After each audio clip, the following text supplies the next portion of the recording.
We've said from day one we didn't want to fill up the podcast with adverts, and we're not about to do that. However, podcasts do cost money to make, and thanks to our friends at Viking Covers, we're able to cover some of those. Their values are the same as ours, they're car enthusiasts, and they've got a real quality product we think you might be interested in. If you're looking for indoor or outdoor car covers for your vehicle, please go check them out at vikingcovers.co.uk. Now, over to the show. Welcome to my dad's car. Enjoy!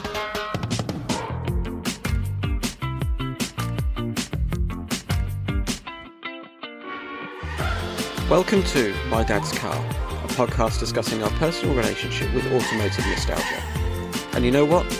It doesn't even have to be about your dad's car. It can be your mum's, your grand's, your parents', guardians, or even a neighbour's. If it made an impression, let's talk about it.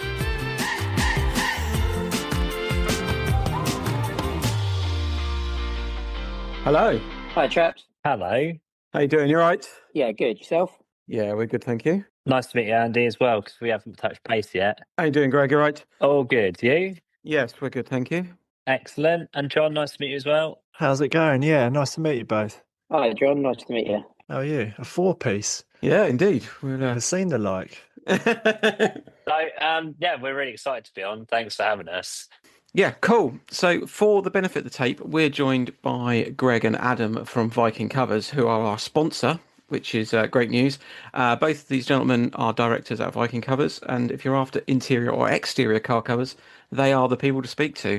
Greg, do you want to give us just a little bit of something on what you do, why you do it, etc.? Yeah, I'll try and keep it somewhat brief, but it requires a little bit of background, which is from where our dad's set up Viking Extrusions 32 years ago, I think it was now. And that's manufacturing industrial rubber products. It was actually Rover car seals that they were doing when they first started off, hence the Viking name. But over the years, me and Adam have sort of joined forces and took over the business, and we decided that we wanted to go along the route of getting into something car-related, sort of more explicitly car-related at least, because we're both sort of huge car enthusiasts, really. Okay. And the Viking Covers brand and idea sort of just spiraled from there over the last couple of years. So we're just trying to now grow it and make it into, a sort of fully fledged business in itself, away from the extrusion side. And it's obviously a good opportunity for us to come and do things like this, which we're really excited about. Yeah, fantastic. So, if we start with you, Adam, what's your earliest car memory? I say a rather unfortunate one, really. But Mum had a 1.6 gear Mk2 Escort, hearing aid beige, brown vinyl roof. I think that's what she had when I was born, so I remember it from sort of day dot. But then one day it got stolen. Oh, no. So the earliest memory in cars was not off to a great start of one being stolen away while she'd left me at a kids' party and gone shopping, and then come back to get the car to come and collect me, and the car wasn't there. Oh, no. So then she had to arrange other transportation to come and pick me up. Was the car ever located, Adam, or was it gone for good? No, it wasn't, no. And I think it's annoyed my dad to this day, because I think I got about 200 quid for it through the insurance company. Oh, no. Maybe it's still pottering around in Nigeria somewhere or something. Yeah, it could be anywhere, couldn't it? Other African nations are available. Yeah. But then I suppose after that comes the car that I remember most, really, because that was around whilst I was growing up the whole time and running me around, was just a little silver Peugeot 205. Nice. It's quite funny, really, because my love of cars doesn't come from my parents at all. Okay. I'm not quite sure where it came from. Okay. But I always had a fascination with cars and bikes. Yeah. But yeah, the little 205 used to ferry us around all over, really, and we used to get up to all sorts, especially because with work and dad setting the business up, he was away Monday to Friday. Just con my mum into all sorts, putting quads in the back of it with like four of us in, driving us to a field somewhere to like rag this quad round. And then you look back and you think, how on earth did we fit four people and a quad bike in a Peugeot 205? You just wouldn't get away with it now, would you? We used to have a go-kart, actually, and we used to get three of us in a Mark One Astra it was, actually. We folded the seats down, three-door one, brown three-door Mark One Astra. We used to put the go-kart in the back, and then, one of you would have to sit on, like, the folded back seat with no backrest. That's it, yeah. Yeah, with a go-kart next year. Yeah, you find a way to squeeze in, don't you? Yeah. But yeah, that ferried us around everywhere, really, my whole childhood, because mum and dad, they've always just kept their cars the whole time. I think my mum's had five, and my dad's probably only had four or five as well, so they've just kept them long term. I've had more cars than they have put together. What was your dad driving? Did he have a company car or? No, so first car I can remember him having would have been a Mk2, I think, Astra. Yeah. Had that for a little while.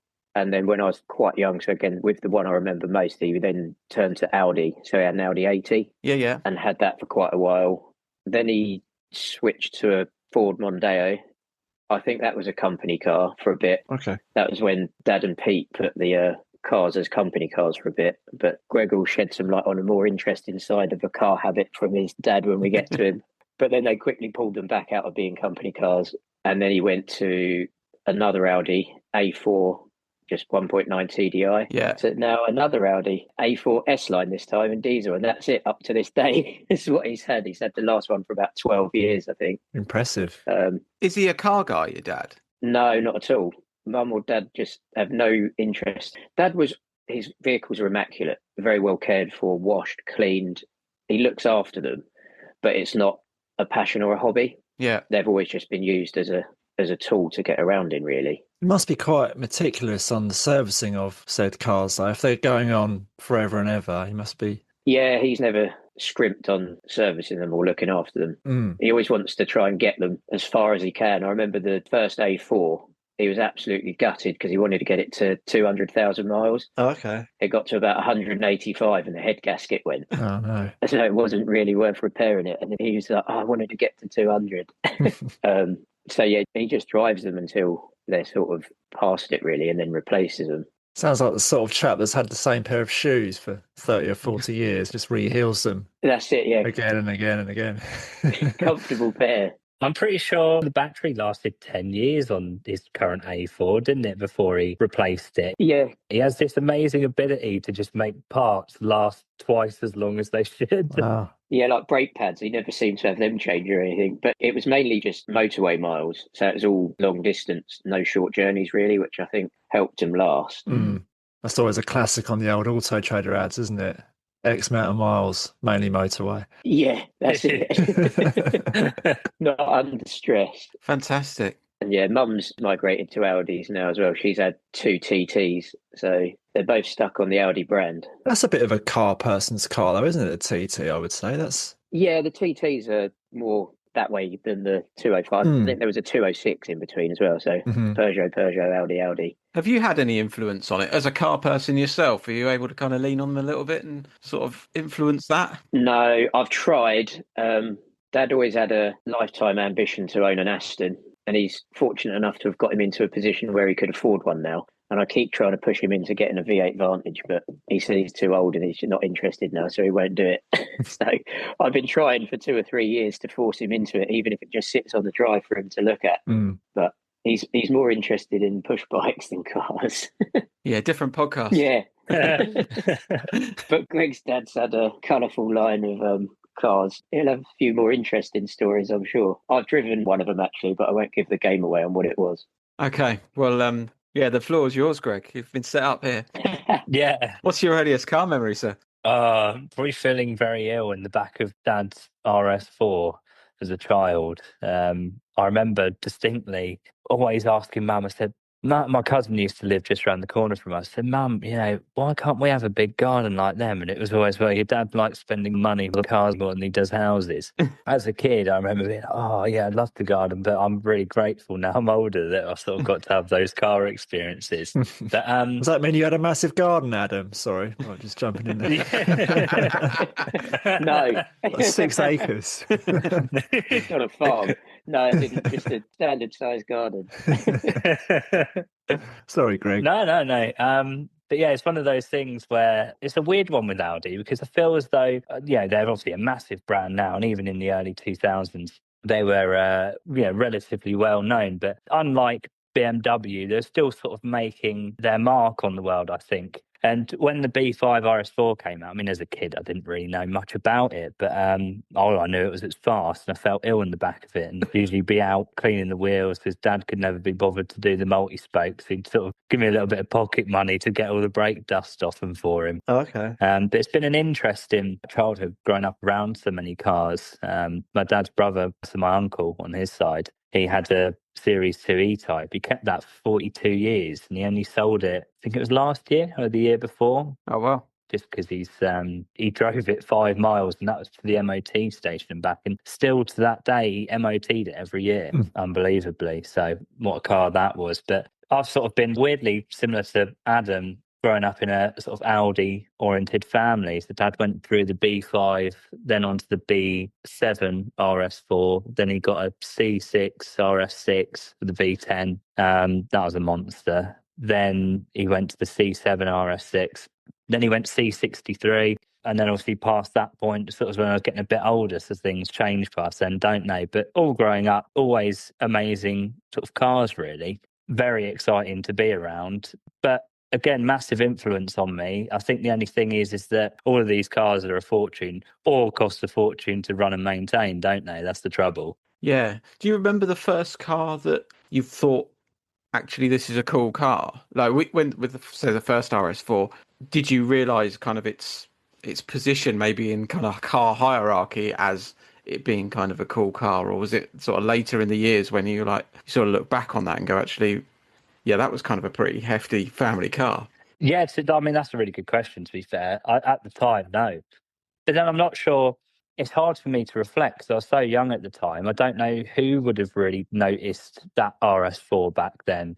It's hard for me to say, but certainly as I got older, you start thinking, wow, that was very cool. A very cool thing to be carted around in.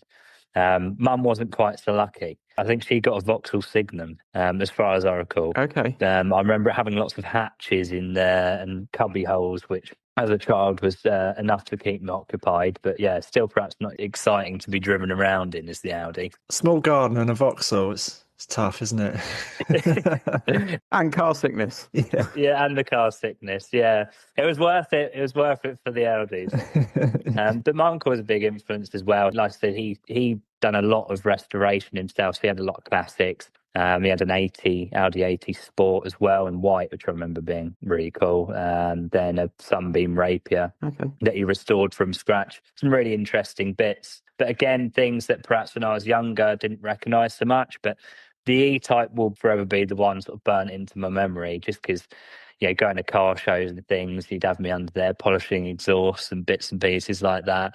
And they're really lovely memories, to be fair. I'm glad I got them. What colour was the E-Type? My dad had one. My dad had one in yellow. Did he? Yeah. Dave's was blue. Okay. Almost like a baby blue. What series was your dad's? 1.5. So it's a 67. He had it as a US import and restored it. Okay. Yeah, Roadster. Yeah. Primrose yellow it was. Lovely car. So what's the difference with the 1 and the 1.5? I actually don't know the differences between those, see. I think that the covers on the headlights, I believe, potentially tail lights. Okay. But I remember him saying it was Series 1.5. I think Series 1 was potentially 3.8 and Series 2 4.2. Got ya. So this was 4.2, but I think maybe earlier body. Yeah. Yeah, I'm not a complete aficionado and can't afford to be one, but Well, I think it's the Series 1s and the 3s that demand the most money these days, isn't it? yeah, the 3s I think had the V12. That's it. Which I think is an acquired taste, obviously a massive engine, but I think aesthetically they don't look as good as the early cars. No. They've got that big gaping grille. And the windscreen's a bit more upright, I think, on it. From memory. It's not quite as nice looking, is it? Especially if you've got a 2+2. So they're then sort of like a bubbly roof, which is to fit the back seats in. Perhaps that's what I'm thinking of, yeah. So, yeah, either of you really. I guess, were you going to motoring events? Adam, you were kind of into cars, but your parents weren't. And Greg, sounds like your dad was into them as well. So, yeah, what sort of events were you going to? I think I started going to car shows and stuff when I was a bit older. Probably started secondary school, I'd say, so about 12. But I had a mate that was really bang into cars, and his parents had a 3-door Cosworth. Oh, lovely. Wow. Yeah. So we always used to con them into taking us to like classic Ford show and round all of those. So that was when I really started to then get into cars properly. Yeah. And I think growing up, I remember you sort of get influenced by ones around doing the school run and bits and pieces, don't you? So there was a few dotted around. It's funny because it was just a like bog standard normal school. Parents weren't super wealthy, but when you look back now, there was three in particular cool cars knocking around. There was two Escort Cosworths. Nice. One of them being Mallard Green Monte Carlo. Wow. You remember that one for sort of ever. Mm. And then somebody else had a Subaru WRX. That was obviously when McRae was driving for Subaru. Yeah. So it was quite a popular thing back then. Yeah. So yeah, that sort of age, I think 12 to, well, all the way through secondary school, really, just get into as many shows as possible. But you had to con somebody into taking you because you obviously couldn't drive yourself. What colour was the Cosy? The 3-door was white. Okay. And then he had one himself later, so obviously it affected him. Yeah. I think as we got a little bit older before we could drive, actually, I think we got the train up to the NEC a few times, going to various different shows. Yeah. Classics. I think that we'd done a Max Power live. It was that sort of era we grew up in, really. Yeah. And then, just going to shows continually since. never shaken it. Were you one for car magazines? Was that kind of your thing? I was quite lucky because the same friend had a subscription to everything. Yeah. So he had a magazine Land. I think they were monthly, weren't they? Mm. So I'd always, once he'd finished with them, I'd get a fast car or Max Power or Performance Ford, or Yeah. we probably spent too much time reading them at school than actually doing any schoolwork. It's getting passed around the classroom. Yeah, I remember that well. Yeah. Well, it was much more interesting, wasn't it? Yeah, definitely. Every kind of notepad had got a car on 3 spokes drawn in the corner. That was the thing. Yeah, what can I buy when I'm older? What can I aspire to? Yeah. I think one thing I remember in particular, Greg saying about cost of cars going crazy, was looking, I can't remember what magazine it was now, but I remember looking at a 964 RS. And I think it was like £20,000. And you think, oh, yeah, one day maybe I'll be able to afford one of those. Yeah, you should have bought it. And then you get older and they're like 180,000 and you think, yeah, I'm not buying one of those. Yeah. So yeah, I used to spend a lot of time trawling through classifieds even before I was anywhere near old enough to drive. Yeah, it was the eBay dreaming, wasn't it, of the day? Yeah, it was great. I remember my parents had a newsagent, so we used to. It was kind of around the time my brother had just passed his test and then obviously been driving for a year or so. So yeah, we'd get Auto Trader and then try and find stuff that he could potentially get next, so you look through like all the stats when you're like hot hatches 0 to 60 and see which one was coming in the best. And then yeah, it was a good old game, that, wasn't it? You could just sort of find what was available and dream. Yeah, it was. And they were all regional, weren't they, back then, the Auto Traders, I think. Yeah. So you could only see within sort of 50 or 80 mile radius or something. Yeah. Whereas now you can just look everywhere. Then you had to have a copy of Parker's, didn't you, to work out your insurance? That's it, yeah. Insurance group, basically always the highest one. You think, right, it's going to cost me 3 times the amount of what the car's worth to try and insure this. I think that's why my brother got into an old 5 Series back in the day, because he worked with someone and they said, oh, have you looked at this car? Because insurance-wise, because it's kind of like regarded as quite a respectable old man's car or older gentleman's car, it does fall into a more affordable bracket. So yeah, that was a top tip back in the day. Yeah, if nobody's crashing them, it helps keep the cost down, doesn't it? Yeah. I do love an old man's car. It's the way to go. I think so. That's where me and Adam differ greatly, to be honest. No comment. Yeah, he's the chav, I'm the old man. So, yeah, were you going to events as well, Greg? And what do you remember kind of being maybe the first one you went to or one of note? That's true. I find it really hard to remember because they're all sort of amalgamated into one, really. They were much smaller shows. I think we went to Goodwood once or twice. I just remember having the leaflet, and on the back of it, I did my little bedside table in my bedroom as a kid. And it had all of the brands on the back of it, all the logos. And I just remember memorising them, and sort of Dad would, test you on it. Oh, what one's that? And that's Jaguar, that's Audi. That was cool. It was really, really distinct memory, that, oddly enough. Yeah. But with the car shows, most of them were also, smaller classics. With my uncle, he'd take the E-Type and we'd meet him up there, sort of thing. So I wouldn't say I necessarily have one standout with the shows, because there's sort of almost too many to go through. Yeah. Did you do any motorsport, any kind of races you went to? Not so much, no. I spent more time probably playing Gran Turismo on the PlayStation with Dad. It was a long learning curve, going from just sort of smashing the car into the barrier on the circular tracks moving up to actually being able to have the dexterity to use the controller and make the car go round. But we had great times with that, sort of flipping the PlayStation cable controller over the dinner table and stuff like that to each other. Good memories there. I think Adam's always been the one sort of more to go out and go to these things, whereas I've probably been to more of the classics, and now as I'm getting older, we're starting to go to more events together, like Revival and bits and pieces like that. We went to Essen a couple of years ago in Germany, didn't we, Ad? Which was good fun. Yeah, that was good. Yeah, that looks a good show, actually. Yeah, Try and make the NEC next year, the one that we've just been to. It's worth a look, isn't it, Andy? It's good. Yeah, I had a podcast on that one. The NEC does some good events. Yeah, they do a few. Yeah, I've not been to the NEC for a while, actually, so it'd be good to make a trip up for that one next year. Essen's definitely worth a visit, especially the time of year. I think it's actually late November this year, but it's normally early December.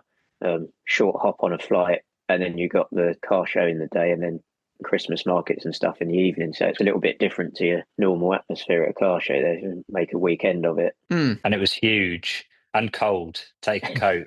It was really cold. I remember waiting for that burger at the van outside. It was not enjoyable. Have you guys, have they just been sort of pleasurable trips rather than business? Do you plan to exhibit at any car shows at all with the car covers, or is that not on the agenda just yet? I mean, we want to. It is definitely on the agenda. It's just picking and choosing which ones to do. And I think starting off relatively small, just because to go to some of the big ones, like getting the floor space for a half decent stand would be quite pricey. Yeah, I definitely want to exhibit at a few shows, and Goodwood and stuff would be good. Well, judging how there was quite a lot of space at the NEC, wasn't there? It was. Probably worth giving them a call the week before, like, the Practical Classics show. Just say, have you got anything last minute? Yeah, it's true. it's not a bad shout. Yeah. Have you got any floor space you haven't sold? Yeah, exactly. Yeah, I've got £300. What can I get for that? And they'll be like, we'll put you next to the hand warmer guy. The timing of the one that we just went to as well is pretty good, isn't it, really? Because people are thinking about tucking their vehicles away or just looking for sort of general coverage. So Definitely. Yeah. I think as well, trying to get products out there where you can offer people a little bit more expertise and peace of mind. It's so easy now to pop on Amazon and places like that to go and buy something that you don't know a lot about because it's just a basic product and it's cheap. But to have a product out there where you're going to get sort of a little bit of information and help when you're going through it, because you want to buy something that lasts, especially if you're going to spend the money on it, and especially if you're trying to look after something that's going to be precious to you like your car. I think it's better to try and buy right the first time, and that's what we're trying to do, is just make sure that we're there for people throughout the buying process if they want some advice. Yeah. So, people can come to us and say, well, I had someone in the US come to me recently, and he said, look, I live in Florida, getting really hot summers, I want to protect from the sun, but in the winter I want this. And we can go, okay, we'll recommend this cover for the summer, this cover for the winter. In the UK, it's a little bit easier. You can almost just offer one up for all year round, because obviously it's just grey permanently, bar 5 days throughout August. But that's what we're aiming for. Plus, on top of that, it's nice to have, don't get me wrong, we love the rubber product side of it. We do love running that business. Obviously, it's the family history as well in that. And it's actually really quite an interesting industry to be in, because you serve so many other different industries. But having something like Viking Covers, where it's a bit more of a passion project, probably much like what the podcast is for you guys, getting to do work, but also being really enthusiastic about it and getting into the car scene a little bit more, is such an exciting prospect for us, I think, especially getting to meet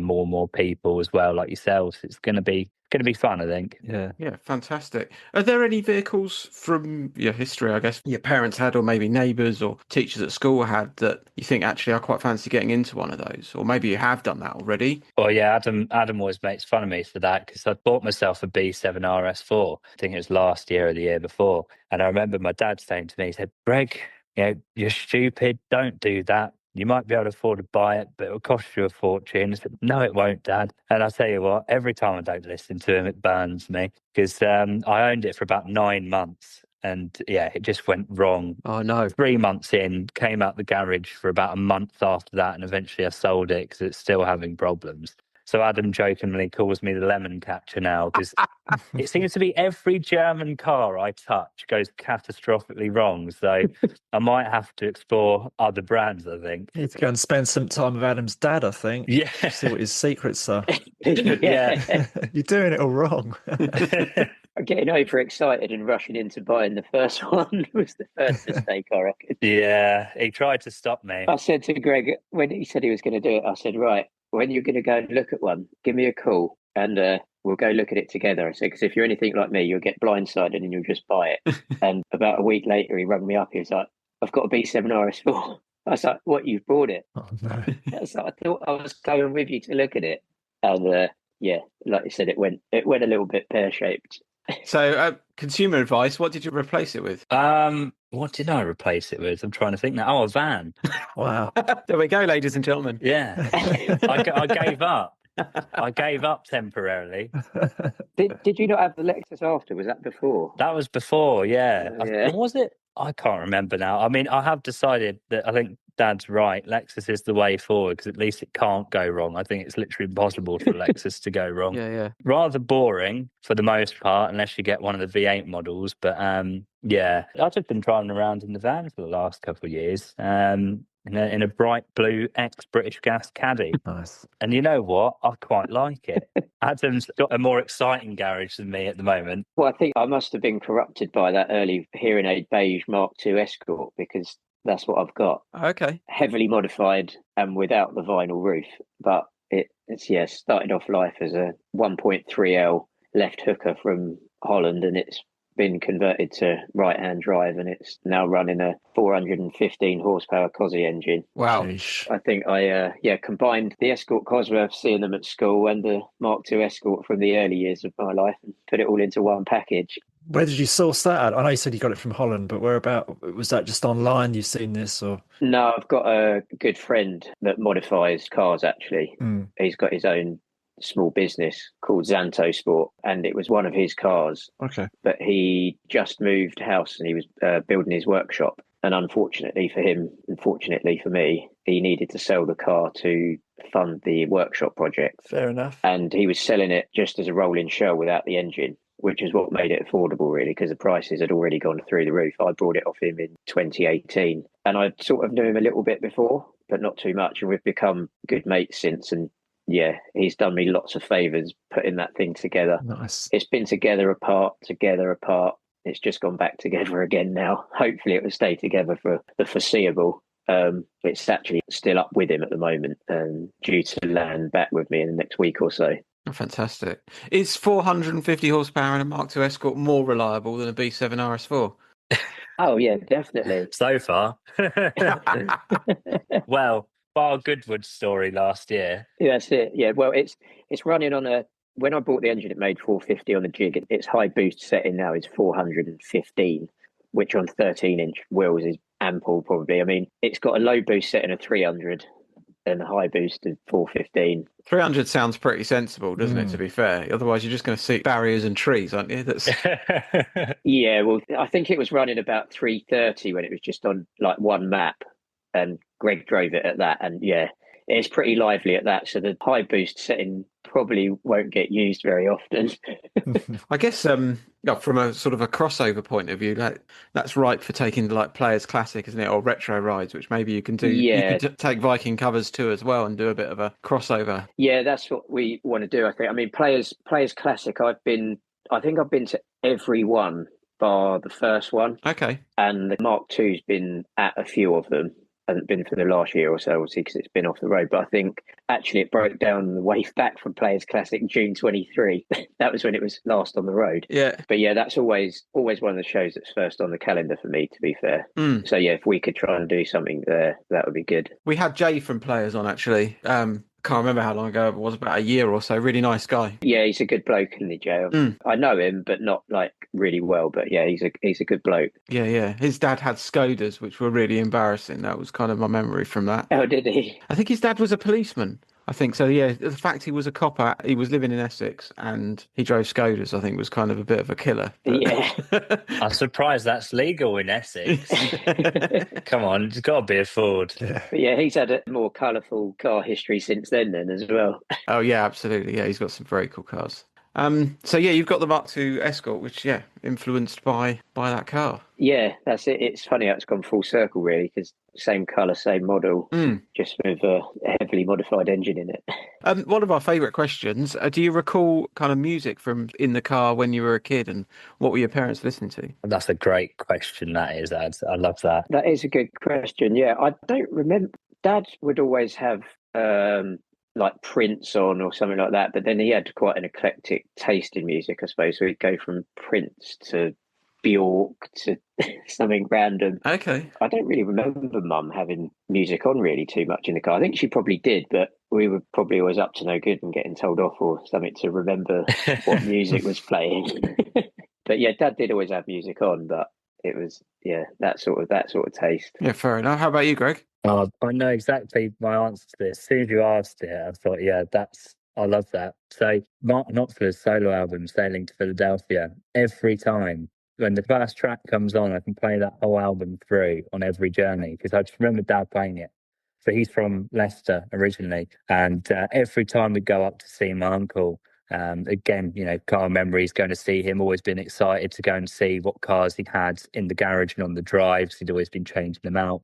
And every journey up in whichever Audi it was at the time, that album would be on. And I remember the first time when I did get my B7 and when it was working for those very short 3 months, it's got that little tiny like Audi MMI system in it with like a little CD changer in the glove box. And I remember putting that on, just thinking, that's amazing. I remember even oddly getting in the back of that car and thinking, this is such a bizarre throwback to my childhood. And now it's my car. But 100% that album, I still love it to this day. I put it on whenever, but that's the one for me that stands out. Nice. I'll have to listen to that. I like Dire Straits. I've not listened to his solo stuff. What about you two? Mine's a Queen album, but I think it was their last album, and it's not really like all the other Queen stuff. It's all a bit weird, isn't it? The early Queen stuff. It's kind of very different. Yeah. But the last album is more of just a sort of rocky type thing. And it's exactly the same as you, Greg. Whenever if I put it on, I can just listen to it back to back, no problem. It's just, etched into your mind now. Lots of memories.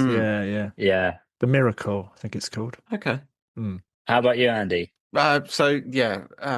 Grew up in a lot of different cars. My parents were separated as well, so kind of fairly sprawling family. But from my dad's point of view, Dire Straits, The Stones, Tina Turner, you listen to. So I used to go up and see him every few weeks, and we'd drive back. So on the drive back, we'd do Radio 1 Top 40, and then it would be Dave Pearce dance anthems. If we're kind of running slightly late, so we'd get a bit of Dave Pearce. And then on the way up, quite often actually, I'd take like a cassette of something I'd recorded, and it would be like happy hardcore, or it would be rock or something, and I'd subject him to that. And then he had a Cavalier, which we found a tape in when he bought it, and that we've spoken about this, but when you used to buy a car, you'd find that there was a tape or a CD in it, and this tape had like 90s dance hits with Urban Cookie Collective, The Key, The Secret was kind of one of the ones on there. But we used to listen to that quite a bit. So that was a welcome find, was it? Yeah, absolutely. Yeah, that was good. I guess there's probably been some rubbish ones as well, but that was a. We need to create a Spotify My Dad's Car Xmas playlist, don't we? Get a song from each guest, put it all together. What about a playlist of found CDs and tapes? Unfortunately, none of mine are that great. The best I got was Christina Aguilera, I think it was, or something like that. Oh, no. So nothing particularly brilliant. I think we got Billy Ocean in one car, I think. Yeah, I remember you saying, yeah. Which was all right, actually. Yeah. That's another one that's kind of etched when songs come on from that album. Yeah. I feel like I've been shortchanged. I don't remember ever finding anything in any of the cars I've brought. Don't have that joy anymore. I actually made the effort of leaving a CD in my old BM when I sold it as a sort of token. And what was it? I actually went round the charity shop and I found the Verve hymns in there. Oh, did you? I stuck that in, and I think that came out the same year that the car was manufactured. But yeah, it's off the road now, that car, for some reason. So Fair enough. I was just about to say I'd happily buy a car from you then for ECD, but if it's off the road, perhaps not. yeah. You could add it to your collection, Greg. True, yeah. Yeah, it was a good car, that, wasn't it? We took that up to Scarborough, didn't we? Yeah, it didn't have any wipers, did it? The wipers weren't working that day. So Optional. But yeah, very comfortable. Ate the miles up very nicely. yeah. Which BMW was it? It's just an E39 5 Series, 2.5 straight 6, but yeah, it was taken from Nothing to be sniffed at. Nice car. No, nice car.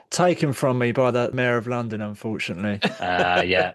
I had to sell it. Yeah, don't get me started on that subject. Yeah, that's another story, another podcast where we do swear. I won't be able to refrain if we go on to that subject. Yeah. Yeah, speaking of emissions regs, I've actually recently just gone fully electric, even after swearing I never would. And it's a strange experience. Yeah. And I wouldn't say it's unpleasant. It's very relaxing, Okay. but it's just never going to be as exciting as something with a manual gearbox and a nice engine. I mean, I'm sort of really big on my engines. If I'm going to buy something, it has to have something special under the bonnet.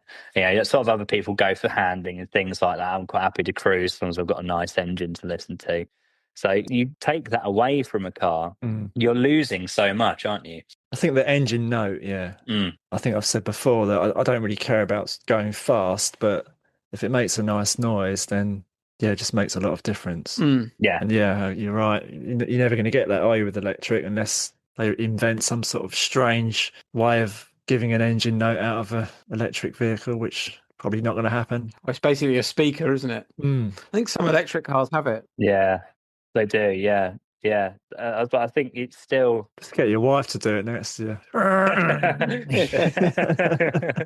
I still think it lacks something, though, that it can't possibly recreate. I think that mechanical interaction between all the parts and gearbox is just something that no matter what noise you fake, it's never going to be quite the same, is it? I think they're soulless, aren't they? That's the thing. What, wives or electric? Oh, electric cars.